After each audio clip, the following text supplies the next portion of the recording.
करना चाहता। तो ये जो चीजें हैं, ये ऐसा नहीं कि ये पहली बार हुआ। हाँ, पहली बार ये हुआ है कि हमास ने एक बहुत अमानवीय तरीके से कार्रवाई की है और इजराइल एब्सोल्युटली प्रणबद्ध है। दुर्भाग्यपूर्ण स्थिति यह है कि वही हमास इस वक्त ये रो रहा है कि हॉस्पिटल पे इजराइल ने वार किया है। ये उसके मुंह से तो कम ऐसी बातें शोभा नहीं देती है, क्योंकि शुरुआती वक्त में जो उसने कदम उठाए हैं उसके बारे में पूरी दुनिया देख चुकी है। कमर आगा सर इस वक्त मेरे साथ रक्षा विशेषज्ञ जुड़े हैं। आगा सर, मुझे आपसे ये पहलू समझना है इस पूरे युद्ध की स्थिति को देखते हुए कि जिस तरीके से दो विभागों में हम कह सकते हैं कि दुनिया बढ़ चुकी है, दो पक्ष हो चुके हैं दुनिया की, एक तरफ यूरोपियन कंट्री और अमेरिका और दूसरी तरफ अरबियन कंट्री। अब इस बीच कोई सुलह का रास्ता आपको दिख रहा है? लगता है कि कुछ होने जा रहा है? क्योंकि अब तो बाइडेन ने भी आके जो स्टेटमेंट दिया उससे भी बहुत कुछ ऐसा नहीं लग रहा है कि हाँ युद्ध खत्म हो जानी है। देखिए, दो चीजें हैं। पहली बात तो ये है कि ये जंग आर पार की भी जंग है। नेतन्याहू साहब का कहना यह है कि ये आर पार की जंग है, वो हमेशा के लिए सेटल करना चाहते हैं ये इशू। और वो ये भी कहते हैं कि ईरान जो है वो स्नेक का हेड है, यानी सारी प्रॉब्लम ईरान से आती है। ऐसा लगता है कभी कभी कि ये युद्ध लंबा हो सकता है और ईरान तक भी जा सकता है। और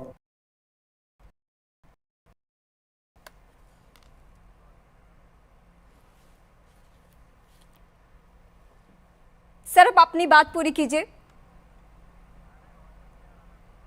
ठीक है सर, यही सवाल मेरा के सिन्हा सर आपसे भी होगा, जो मैं आगा सर से समझना चाहती थी। देखिए, जो बात मोटे तौर पे बात यह है, हमास ने किया, ये बताइए कि जिस दिन सेलिब्रेशंस हो रहा था, नोवा फेस्टिवल, म्यूजिक फेस्टिवल, वहां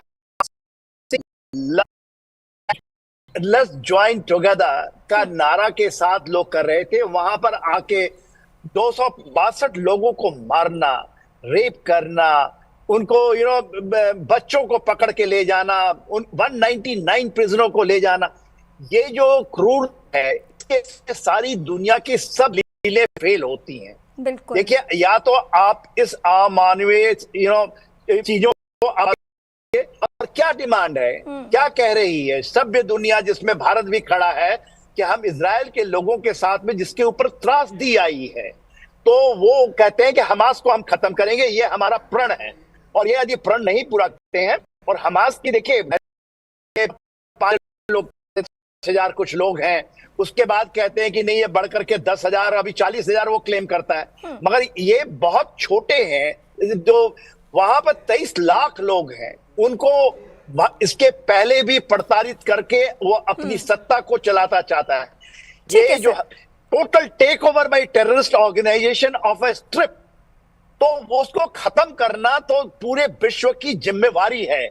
और ये जिम्मेवारी इसलिए जरूरी है जो कि आपके लिए इजराइल कर रहा है। यदि इजराइल नहीं करेगा तो कल यही चीजें आपके नेबरहुड में भी मिलेंगी। बिल्कुल, बहुत बड़ी बात आपने कही है। मैं फिर से कमर आगा सर का रुख करती हूँ। कमर आगा सर, आप ईरान के एंगल से समझाने की कोशिश कर रहे थे कि ये युद्ध कहाँ जा सकता है, इसकी स्थिति क्या हो सकती है, और जो बीच में कोशिश की भी जा रही है बाइडेन की तरफ से, उस कोशिश का असर क्या होगा सर?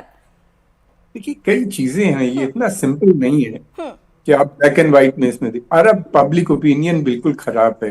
प्रो अरब देश जितने हैं उनकी इस समय बहुत कमजोर, प्रो अमेरिकन अरब देश जितने भी हैं, चाहे सऊदी अरेबिया हो या कतर हो या दूसरे देश हो, उनकी स्थिति बहुत कमजोर है। जॉर्डन की भी बहुत कमजोर है। जॉर्डन में जिस तरीके के डिमॉन्स्ट्रेशंस हो रहे हैं, जिस तरीके के इजिप्ट, पूरे अरब वर्ल्ड में इस वक्त डिमॉन्स्ट्रेशंस हो रहे हैं।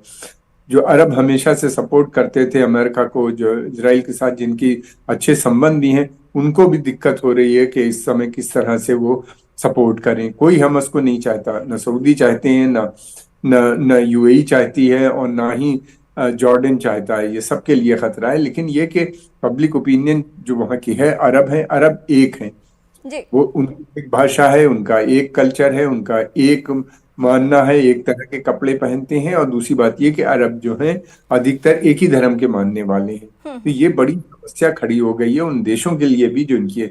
इसी कारणवश जब बाइडेन साहब वहां पे गए सऊदी अरेबिया से बात करने के लिए, या फिर उसके अलावा अब सर ये दूसरी जो जो इस समय एक सवाल कोशिशें सर हो मैं रही है, ऐड ये करना उनको चाहती हूँ, कामयाबी नहीं है। ये जो जॉर्डन में बातचीत होनी थी वो बातचीत रद्द हो गई है सर।